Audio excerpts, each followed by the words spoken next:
신약성경 108면에 있습니다. 누가복음 9장 51절부터 62절까지입니다.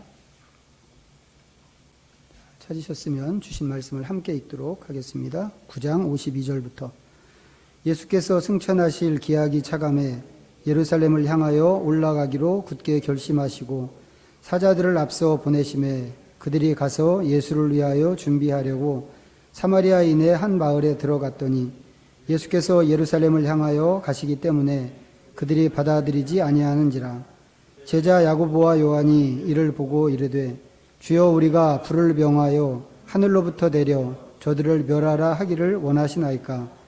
예수께서 돌아보시며 꾸짖으시고 함께 다른 마을로 가시니라. 길 가실 때 어떤 사람이 여짜오되 어디로 가시든지 나는 따르리이다. 예수께서 이르시되 여우도 굴이 있고 공중에 새도 집이 있으되 인자는 머리둘 곳이 없다 하시고, 또 다른 사람에게 나를 따르라 하시니 그가 이르되 나로 먼저 가서 내 아버지를 장사하게 허락하옵소서. 이르시되 죽은 자들로 자기의 죽은 자들을 장사하게 하고 너는 가서 하나님의 나라를 전파하라 하시고, 또 다른 사람이 이르되 주여, 내가 주를 따르겠나이다마는 나로 먼저 내 가족을 작별하게 허락하소서. 예수께서 이르시되 손에 쟁기를 잡고 뒤를 돌아보는 자는 하나님의 나라에 합당하지 아니하니라 하시니라. 아멘. 오늘 이제 성령 강림하시고 세 번째 주일인데 우리가 지난번에 성령을 이야기하면서 성령께서 하시는 일에 대해서 잠깐 나눈 적이 있습니다. 기억하시나요? 성령께서 이 세상에서 하시는 일들, 어떻게 보면 예수님께서 굳이 제자들을 떠나시고 성령을 보내주시겠다고 하신 이유이기도 한데, 성령께서 오셔서 어떤 일을 하시는가, 또 하셨는가. 요한복음 14장에 있는 말씀인데 우리 다시 한번 찾아서 확인을 해보도록 하겠습니다. 요한복음 14장 26절입니다. 요한복음 14장 26절. 한 절만 같이 읽어보겠습니다. 14장 26절 시작. 보혜사 곧 아버지께서 내 이름으로 보내실 성령, 그가 너희에게 모든 것을 가르치고 내가 너희에게 말한 모든 것을 생각나게 하리라. 여기 말씀에 나와 있는 성령님이 하시는 일 두 가지입니다. 하나는 우리에게 필요한 모든 것을 가르치시는 일이고, 또 하나는 예수님께서 말씀하신 모든 것을 생각나게 하는 일입니다. 어려운 얘기는 없죠. 또 어떻게 보면 너무 당연한 이야기고 우리가 다 알고 있는 이야기입니다. 우리는 이런 얘기 들으면 아, 그렇구나, 이렇게 생각합니다. 아, 성령님이 오셔서 그런 일을 하는구나, 이렇게 생각을 하죠. 보통은 그렇게 생각한다고 제가 이제 그렇게 또 여기고 있습니다. 그렇지만 잠깐 멈춰서 이런 질문 한번 해보면 어떨까 싶습니다. 이거 왜 필요한가? 성령님께서 오셔서 두 가지 일을 우리에게 해주신다고 하는데 이거 왜 필요하지? 여러분이 한번 생각을 해보세요. 성령님이 오셔서 우리에게 모든 것을 가르치신다고 그랬습니다. 또 예수님께서 말씀하신 것을 우리에게 생각나게 하십니다. 그것도 모든 것을, 예수님이 말씀하신 모든 것을 생각나게 하십니다. 이게 왜 필요한 일일까? 아니면 성령님께서 오셔서 굳이 이렇게 하시는 이유가 무엇일까? 우리가 이제 삼위일체 하나님을 이야기하면서 우리의 구원을 위해서 삼위 하나님에게 분담된, 배당된 역할이 있다고 그랬습니다. 삼위 하나님에게 주어지는 역할. 성부 하나님은 우리의 구원을 계획하셨다고 그랬죠. 성자 하나님은 성부 하나님이 계획하신 그 구원 계획을 성취하셨습니다. 그리고 성령 하나님은 예수님이 성취하신 우리의 구원을 우리 각 사람에게 적용하십니다. 이게 이게 삶 위로 계신 하나님 각자에게 주어진 역할이란 말이죠. 우리는 어떻게 해서 예수님을 믿게 됐냐면 그 예수님이 성취하신 그 구원을 나에게 적용하시는 성령 하나님의 적용으로 구원을 얻게 되었습니다. 이때 이제 이야기하는 성령님의 적용이라고 하는 게 다른 거 아니고 이제 성령님의 부르심인 거죠. 우리를 부르시고 우리를 인쳐주시고 우리에게 믿음을 주시고 예수님에게 나오게 하셔서 우리로 하여금 예수님을 믿게 하는 겁니다. 이게 이제 적용, 성령님이 하시는 적용이거든요. 근데 이 믿음, 이렇게 성령님이 우리를 부르시고 우리를 인쳐주시고 우리를 믿게 하시는 이 믿음이 기독교 신앙에서 굉장히 중요합니다. 중요한 이유는 뭐냐면 이 믿음이 우리의 신앙의 근본을 이루는 것이기 때문에 그렇습니다. 그리고 가장 흔한 이제 교리적인 선언이라고 하면 믿음으로 구원을 얻는다 이거죠. 우리 다 그렇게 믿고 있잖아요. 어떤 형태로든지 행위로는 구원 얻을 수 없고 오직 믿음으로만 구원을 얻습니다. 이건 다 아멘이죠. 그러면 우리가 믿는다고 할 때, 우리는 이제 성령님의 그 부르심에 의해서 믿게 되었단 말이죠. 그럼 우리가 믿는다고 할 때 어느 정도는 우리가 믿음으로 얻고자 하는 것을 다 얻은 거 아닌가요? 믿음으로 구원을 얻는 거니까 성령님에 의해서 이미 우리는 믿게 되었고 그 믿음으로 얻고자 하는 것을 우리는 얻은 셈이란 말이죠. 그리고 꽤 많은 사람들이 이제 이 대목에서 예수 믿으면 되는 거 아닌가? 이제 이렇게 생각을 합니다. 어쩌면 제가 생각하는 것보다 훨씬 많은 사람들이 그렇게 생각할 수도 있습니다만 이것은 순전히 믿음으로 구원을 얻는다고 하는 그 교리적인 신념에서 생긴 현상이라고 보여집니다.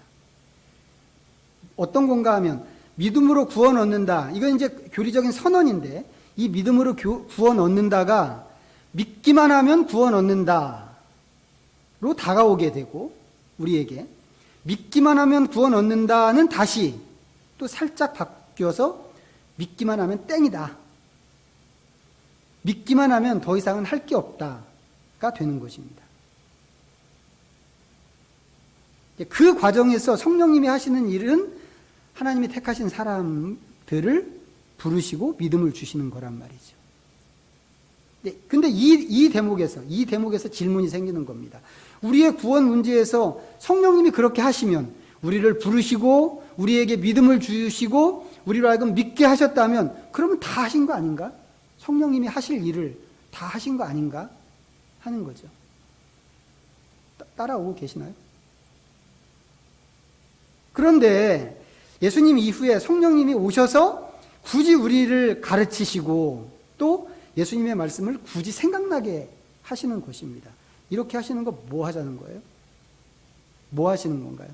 성령님은 이미 할 바를 다 하신 것 같은데 구원 이후에 아직도 우리에게 뭔가가 남아있기 때문에 그런 거 아니겠는가 라는 생각을 하게 한단 말이죠.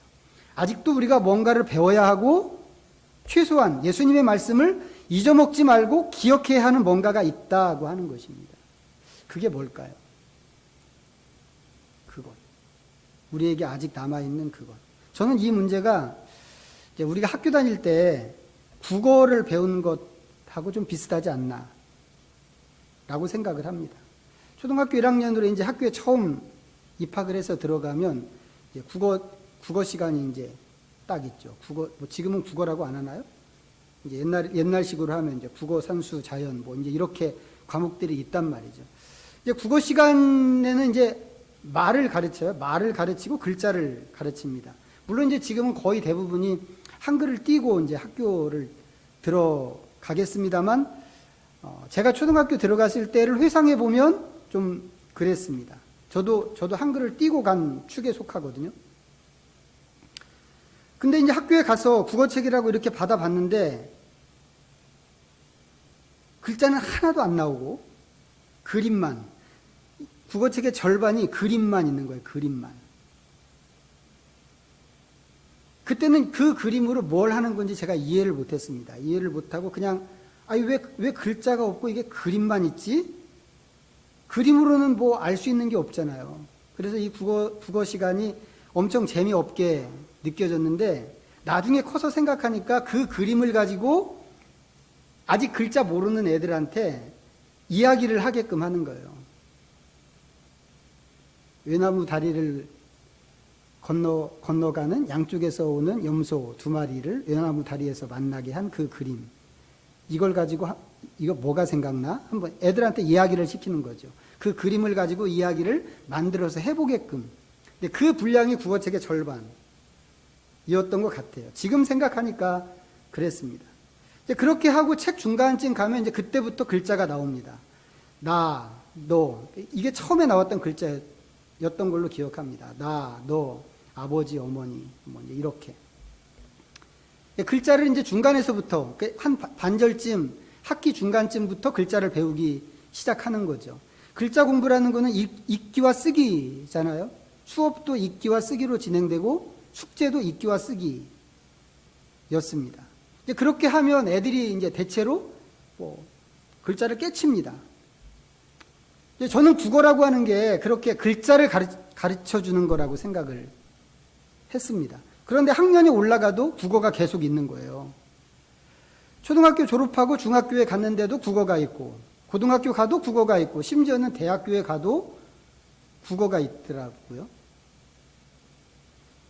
저는 이제 초등학교 들어가기 전에 글자를 다 깨치고 갔는데, 이 국어가 계속해서 안 떨어지고 저를 따라다니는 겁니다. 이게 뭐 하는 거예요? 국어를 벌써 옛날 옛적에 글자를 깨쳤는데, 국어라고 하는 과목이 글자를 가르치는 과정이 아니라는 거죠. 여러분이 공부했던 국어 시간 한번 생각해 보세요. 어떤 과정이었나. 앞에 말씀드린 것처럼 처음에는 그림을 놓고 이야기를 만드는 연습을 시켰습니다. 그리고는 이제 그 다음에 글자를 가르치는데 처음에는 단어를 읽고 쓰게 하다가 이 단어들을 연결해서 문장을 만들게 합니다. 이제 문장을 연습할 때쯤 되면 이제 짧은 글짓기가 숙제로 제공되죠. 이제 주어집니다. 이제 그 과정을 통과하면 이제 좀 더 긴 글을 읽고 문단 나누기를 하게 하고, 저는 이제 그런 의도를 몰랐단 말이에요.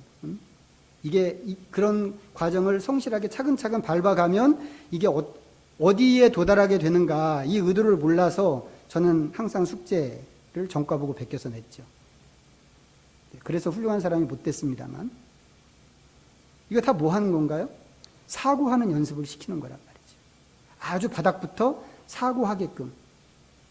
학년이 올라가고 상급 학교로 올라가면서 그 다음에는 사상을 익히게 하는 거죠.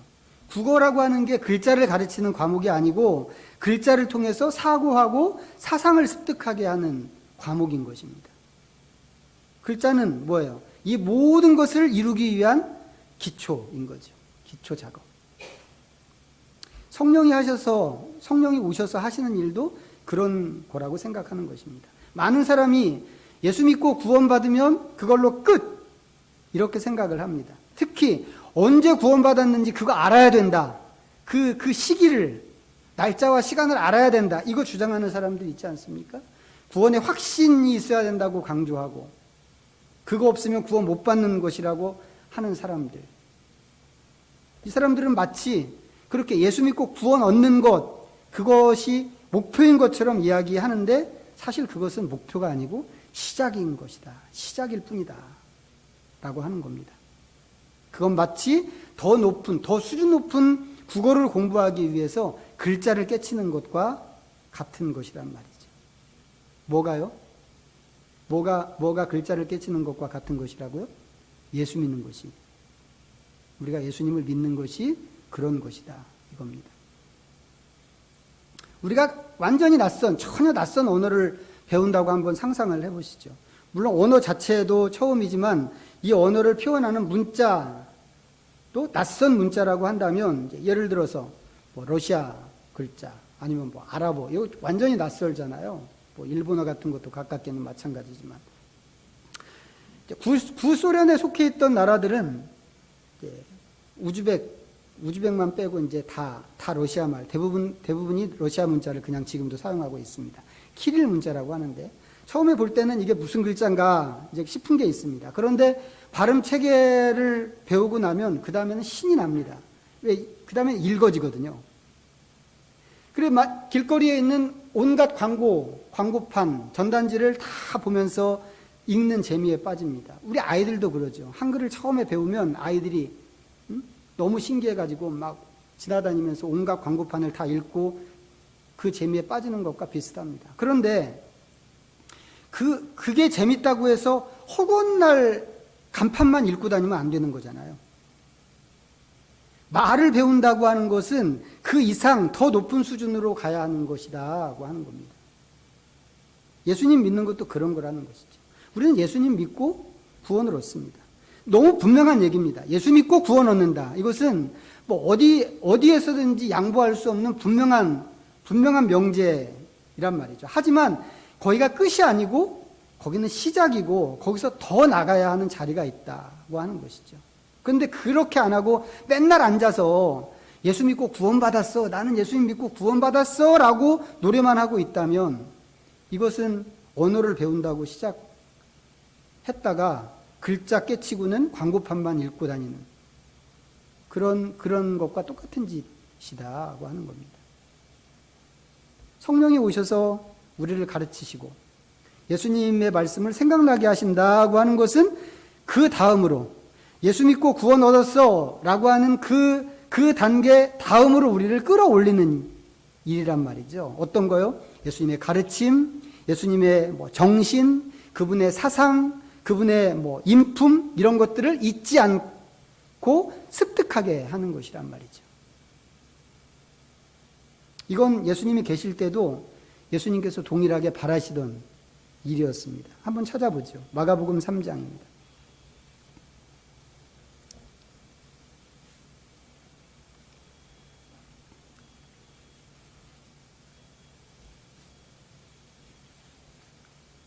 마가복음 3장 14절과 15절. 자, 또 읽어보겠습니다. 3장 14절 15절 시작. 이에 12를 세우셨으니 이는 자기와 함께 있게 하시고 또 보내사 전도도 하며 귀신을 내쫓는 권능도 가지게 하려 하심이로라. 예수님께서 12 제자를 세우시는 이유를 보여주는 말씀이죠. 전도도 하고 귀신을 내쫓는 권능을 주시려고 제자를 부르고 세우셨습니다. 근데 여기 또 한 가지가 또 있습니다. 자기와 함께 있게 하시려고입니다. 전도도 하고 귀신도 내쫓고 하는 것은 이해가 됩니다. 예수님이 그걸 위해서 제자들을 세웠어 라고 하는 게 이해가 되는데 당신과 함께 있게 하시려고 이건 뭘까요? 단지 함께 있는 게 목적인가? 나는 얘네들 너무 좋고 너무 사랑하기 때문에 함께 있고 싶어. 이건가요? 아니란 말이죠. 함께 있으면서 배워라 이겁니다. 배워라. 선생님의 가르침뿐만 아니라 선생님의 태도, 선생님의 인성, 그분의 사상, 또 하나님에 대한 열정, 충성심 이런 것을 옆에서 같이 지내면서 살펴보고 관찰하고 하면서 예수님의 모든 것을 카피해라. 이런 의도라고 하는 것입니다. 자기와 함께 있게 하시려고. 이게 예수님의 목적입니다. 그런데 성령님이 오셔서 예수님의 그 모습을 또 가르침을 다시 한번 생각나게 해 주시는 것입니다. 이게 제자들과 성도들이 나가야 하는 더 수준 높은 단계이기 때문에 그렇다고 하는 것이죠. 자, 오늘 우리가 읽은 본문 말씀은 이제 그런 내용 중에 일부인 것입니다. 그리고 지금 말씀드린 그런 차원으로 읽어야 하는 말씀이기도 합니다. 자, 이제 누가복음 9장으로 돌아가겠습니다.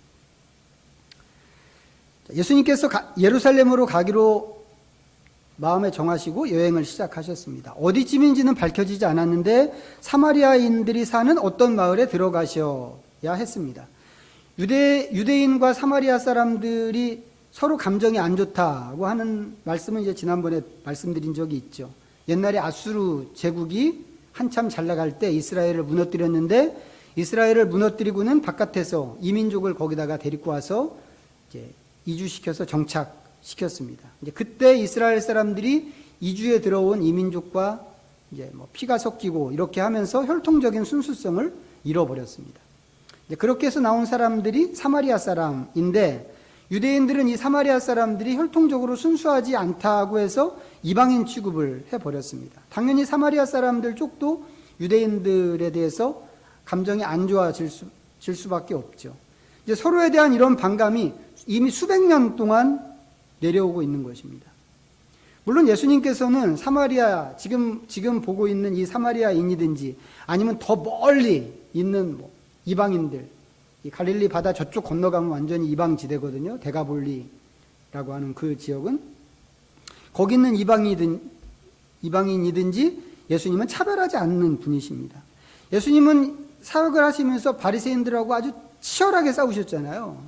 거의 원수처럼 싸우시고 그 사람들에 의해서 죽임을 당하시기도 하셨는데, 그러면서도 또 바리새인이 초대를 하면 그 초대를 거절하지 않고 또 그 집에 가서 교제하고 식사도 하고 그렇게 하셨습니다. 그러니까 예수님은 어떤 사람한테도 벽을 세워놓고 대하는 일이 없는 그런 분이십니다.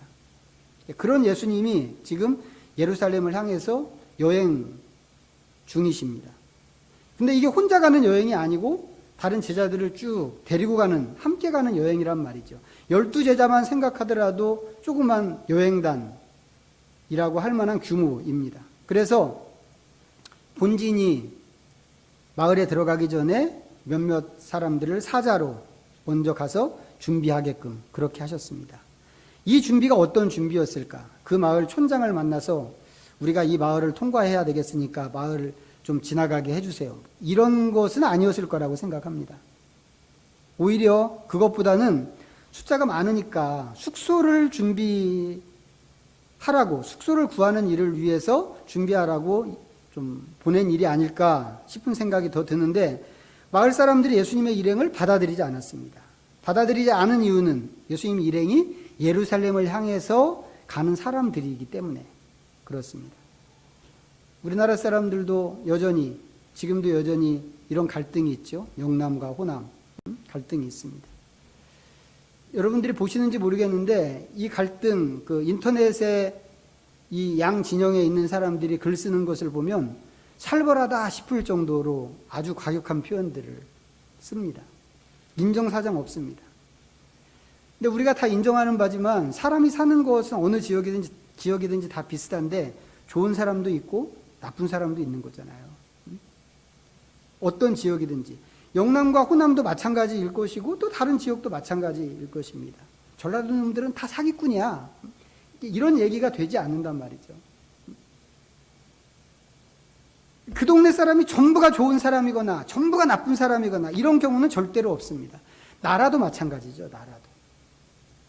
우리나라랑 중국이랑 일본이랑 이 삼각 이 혐오 관계에 있는 그 분위기를 알고 계시죠?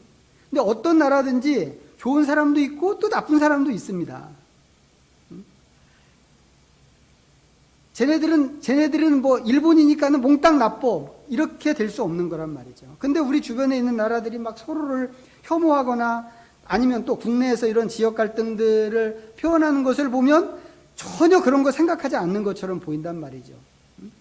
그냥 저쪽에 있는 놈들은 몽땅 나쁜 놈들이라는 생각이 가득하고 나쁜 놈들이어야 한다, 이런 생각으로 가득 차 있는 것 같습니다. 그러다 보니까 안 좋은 생각을 하는 것이죠. 이건 그냥 혐오일 뿐입니다. 혐오.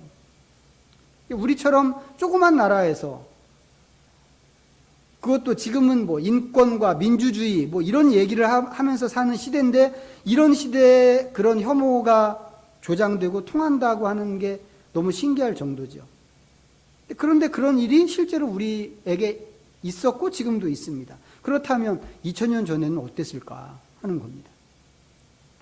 인권이 뭔지 그런 단어도 없던 때, 민주주의라고 하는 이런 단어도 없던 때 2000년 전에 살았던 사람들은 어땠을까? 본문에 나오는 이 사마리아 사람들도 유대인에 대해서 그런 혐오감을 갖고 있었지 않았나 싶은 생각이 듭니다. 사마리아인이라고 그래서 다 그런 건 아니겠죠. 그런데 지금 이 동네 사람들은 대체로 그런 생각을 공유하고 있었습니다. 그래서 예수님의 일행을 받아들이지 않기로 한 거죠. 그러자 그러자 야고보와 요한이 부르르 화를 내는 겁니다. 그러면서 이 사람들을 당장에 응징하자고 그랬습니다. 54절 다시 한번 보시겠어요? 54절. 제자 야고보와 요한이 이를 보고 이르되 주여 우리가 불을 명하여 하늘로부터 내려 저들을 멸하라 하기를 원하시나이까? 이거 뭐예요? 뭐 얘기하는 거예요? 마치 예수님도 그렇게 생각하시죠? 이거 묻는 것처럼 보입니다. 근데 사실은 자기들 생각이죠. 예수님도 이런 의향 아니십니까? 그런 말투로 묻지만 실제로는 자기들의 의향입니다. 우리는 저것들을 당장에 불로 태워버리고 싶습니다. 라고 하는, 그러니까 허락해 주십시오. 라고 하는 요청을 이렇게 표현한 것입니다. 여러분 혹시 이런 사람 있으세요? 이렇게 죽여버리고 싶은 사람? 그런 사람은 없나요? 야고보와 요한이 불을 명령하고 그렇게 하면 불이 하늘에서 내려오고 이런 그림, 이런 식으로 얘기하기 때문에 이게 우리한테는 약간 판타지처럼 보일지도 모르겠는데 간단하게 얘기하면 저것들을 죽여버리고 싶습니다. 이거란 말이죠. 왜 이렇게 화가 났을까요? 이 친구들은? 사마리아 사람들이 복음을 받아들이지 않아서 화가 났나요? 우리 주변에도 복음을 받아들이지 않는 사람들이 있잖아요. 심지어는 전도지 나눠주는 것도 엄청 민폐로 생각하는 사람들이 있고 전도지를 주면 받아서 5걸음도 안 가서 구겨서 버리는 그런 사람들도 있습니다. 하지만 우리는 그 사람들을 죽여버리고 싶다고 이렇게 생각하지는 않죠. 그럼 왜 이렇게 화가 났을까? 하나님의 아들로 오신 예수님이신데 그 예수님을 거부했기 때문에 화가 났을까요? 예수님 당시를 생각해 보면 예수님을 거부하는 사람들이 이 동네 사람만 있었던 건 아닙니다. 오히려 예수님이 가시는 곳이면 모든 곳에서 예수님을 반대하고 거부하는 사람들이 있었습니다. 그렇지만 그런 사람들을 만날 때마다 야고보와 요한이 이렇게 막 부르르 떨고 하늘에서 불 이렇게 하지는 않았단 말이죠. 오늘 이 사람들은 왜 이렇게 화가 났을까? 혹시 지금 이 장면이, 이 모습이 사마리아 사람에 대한 야고보와 요한이 갖고 있었던 평소의 감정은 아닐까요? 이 마을 사람들이 예수님의 일행을 거부한 것도 되게 특이합니다. 단지 예루살렘으로 간다고 하는 이유로 받아들이지 않았단 말이죠. 아니 이게 무슨 경우지? 싶은 게 있는데 이게 이 마을 사람들이 유대인들에 대해서 갖고 있는 감정이었단 말이죠. 근데 그와 반대로 야고보와 요한 두 형제도 똑같은 감정이 아니었을까? 하는 것입니다. 사마리아 놈들은 다 없애버려야 돼. 라고 하는. 이거 말고는 이 친구들이 이렇게 하는 다른 이유를 찾는 게 참 어렵습니다. 그런데 특이하게 이 사람들이 뭐라고 한 얘기를 다시 보면 이 사마리아 사람들을 처단하는 것 말이죠. 처단하는 것을 불을 명해서 하늘에서 내려와 저들을 멸하는 것으로 이 사람들을 처단하고 싶다고 했다는 겁니다. 아니 저 사람들이 그렇게 처단하고 싶을 정도로 막 피가 끓어오르고 화가 나고 하는 일이라면 칼이라도 들고 가서 직접 하면 되지. 그렇게 왜 안 하고 꼭 이 방식일까? 이것도 되게 특이하죠. 뭘까요? 나 아닌 다른 힘을 빌려서 나는 맞고 쟤들은 틀렸어. 이것을 보여주고 싶은 것입니다. 봐라 이놈들아. 이놈들이 얼마나 나쁘고 얼마나 악했으면 하늘에서 불이 내려와서 너희들을 이렇게 다 꼬실랐겠냐. 이거를 보여주고 싶었던 것이죠. 우리 안에 이런 경우 없나요? 하나님은 도대체 뭐 하시지? 저것들을 그냥 확 요절을 내버리시지. 하나님은 왜 가만히 계시지? 뭐라도 좀 보여주시지. 그 정도의 분노가 치밀어 오를 때 혹시 없으신가요? 이런 감정은 사실 믿음하고는 하등의 상관이 없는 것입니다. 그냥 그냥 이 사람들의 감정일 뿐이고 내 감정일 뿐입니다. 만약에 이런 감정대로 하늘이 움직이고 하나님이 움직이신다면 이 세상에는 아마 남아있는 사람이 한 사람도 없을지도 모르겠습니다. 왜요? 모든 사람들이 서로를 향해서 이런 마음을 갖고 있으니까. 이건 야고보와 요한의 경우도 마찬가지이죠. 하지만 너무 다양스럽게 하나님께서는 이런 식으로 일을 하지 않으십니다. 그래서 우리가 사는 거죠. 우리가 사는 것이고 또 다른 사람도 사는 것입니다. 오늘 말씀에서 한 가지 궁금한 게 있는데, 야고보와 요한이 이제 자신만만하게 한 말입니다. 주여, 우리가 불을 명하여 하늘로부터 내려 저들을 멸하라 하기를 원하시나이까? 이게 뭐예요? 자기들이 명령하면 불이 진짜로 하늘에서 내려올 거라고 그렇게 생각했을까요? 거의 그런 차원으로 얘기하고 있는 거잖아요. 아니, 어떻게 이런 말을 이렇게 당당하게 할 수 있지? 만약에 예수님께서 진짜 그래 한번 해봐라 라고 하셨다면 그 다음에 어떻게 하려고 이러지? 하늘에서 불이 내려와라 라고 하면 과연 불이 내려올까? 이 사람들은 어떻게 이렇게 당당하게 이야기할 수 있었을까? 그것은 이 친구들이 이미 비슷한 경험을 했기 때문에 그런 것입니다. 어디에서요? 9장 앞부분으로 가서 보면, 첫 부분으로 가서 보면 예수님께서 제자들에게 능력을 입혀서 내보내시는 이야기가 나옵니다. 제자들은 그때 나가서 실제로 각 마을에서 복음을 전하고 병든 사람을 고쳐줬습니다. 귀신을 제어하는 능력도 주셨다고 하니까 귀신도 쫓아냈겠죠. 제자들은 그런 일을 하면서 스스로에 대한 그 자부심이 충만해졌을 것입니다. 그래서 다른 이제 성경의 다른 말씀에 보면, 다른 그 복음서 다른 부분에 보면 와가지고 보고할 때 막 신이 나서 보고하잖아요. 주님, 우리가 예수님께서 하라고 하시는 대로 가서 했더니요, 막 귀신도 항복하고 그랬습니다. 너무 좋아서. 제자들이 능력을 입고 나가는 이런 상황은 이 자체가 사실은 일종의 대결이거든요. 어떤 대결이요? 하나님 나라와 사탄의 나라가 대결하는 그런 구조이고, 하나님의 능력과 사탄의 능력이 대결하는 그런 모습입니다. 그 대결에서 제자들은 이런 일을, 성경에 나오는 이런 일을 한 겁니다. 아마도 자기들이 하나님 나라를 위한 국가대표 같다고 생각했을 것 같습니다. 그리고 그 대결에서 하나님은 능력으로 자기들과 함께 하신다고 하는 것을 생각했겠죠. 오늘 말씀에서 야고보와 요한은 그때를 생각하면서 하나님이 자기들 편을 들어주실 거라고 생각했는지도 모르겠다고 하는 겁니다. 그래서 예수님한테도 거의 확신에 찬 말투로 허락을 구하는 겁니다. 주님, 우리가 이렇게 해서 저것들을 손 좀 봐주려고 하는데 그러기를 바라십니까? 라고. 어쩌면 제자들은 이것도 믿음이라고 생각했는지 모릅니다. 그리고 자기들은 여전히 하나님 나라와 사탄의 나라의 대결 가운데 있는 것이라고 생각했는지도 모릅니다. 기독교인들 안에 종종 보면 그런 사람들 있단 말이죠. 다른 종교에 대해서 막 너무 거칠고 폭력적인 표현들, 언사들, 그런 태도들 취하는 사람들 있습니다. 이런 거 생각하면 이 야고보와 요한의 이런 생각과 태도가 우리 안에도 얼마든지 있는 게 분명하다고 하는 것을 인정할 수밖에 없습니다. 그런데 예수님 어떠셨어요? 예수님께서 오늘 말씀에서 제자들의 생각과 분노를 꾸짖으셨습니다. 그리고 여기 성경 아래에 있는 나나주에 보면 여기 추가 설명이 붙어 있어요. 나나주 한번 보시죠. 1번.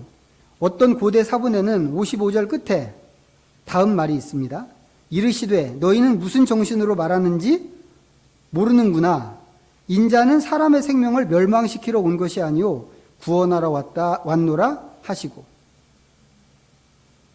야고보와 요한이 말하는 방식, 그런 방식으로 하는 것은 예수님의 방식이 아니라고 하는 겁니다. 예수님의 방식은 오히려 반대죠. 반대. 오늘 설교를 시작하면서 우리가 예수님을 믿는다는 게 예수 믿고 땡 이거 아니라고 하는 것을 말씀을 드렸습니다. 난 예수님 믿어. 그러니까 나는 이제 구원 받았어. 이제 할 거 다 했어. 이거 아니란 말이죠.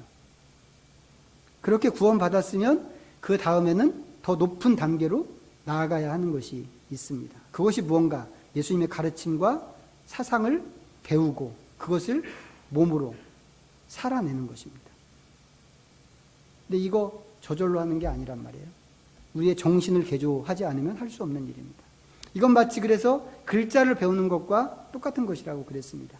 글자를 배우는 것 그 자체가 목적이 아니고 그것으로 더 어려운 책을 읽고 사유하고 깊이 있는 사상을 배우는 데까지 나가는 것. 그게 글자를 배우는 목적이란 말이죠.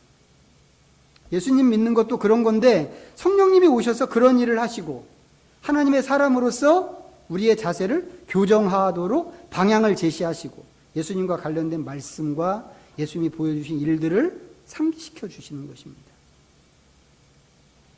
그렇다면 우리의 목표는 무엇이어야 할까? 다른 거 아니죠. 예수님이 보여주신 것, 가르치신 것을 내 것으로 만드는 것입니다. 내 것으로 만드는 것. 이 지식을 머릿속에 넣고 있는 것이 아니고 예수님 이렇게 말씀하셨어요. 그것을 머릿속에서 끄집어다가 입으로 얘기하는 것 정도가 아니라 그 가르침대로 살 수 있는 힘과 실력을 기르는 것. 이게 성도로서 예수님의 제자로서 하나님 나라의 백성으로서 우리가 붙잡고 가야 하는 방향이고 목표다라고 하는 것입니다. 우리가 가진 생각이든지 행동이든지 아니면 감정이든지 옛사람에게 속한 것은 빨리 벗어버리고 예수님의 것으로 새롭게 옷 입는, 그래서 실제적인 믿음의 역사가 우리에게서 나타나도록 해야 된다고 하는 것입니다. 이게 진짜 믿음의 단계라고 하는 것을 우리 모두가 기억하고 그것을 추구하시기를 부탁드리겠습니다. 기도합니다. 오늘도 잠시 말씀 기억하면서 우리 묵상으로 나가겠습니다.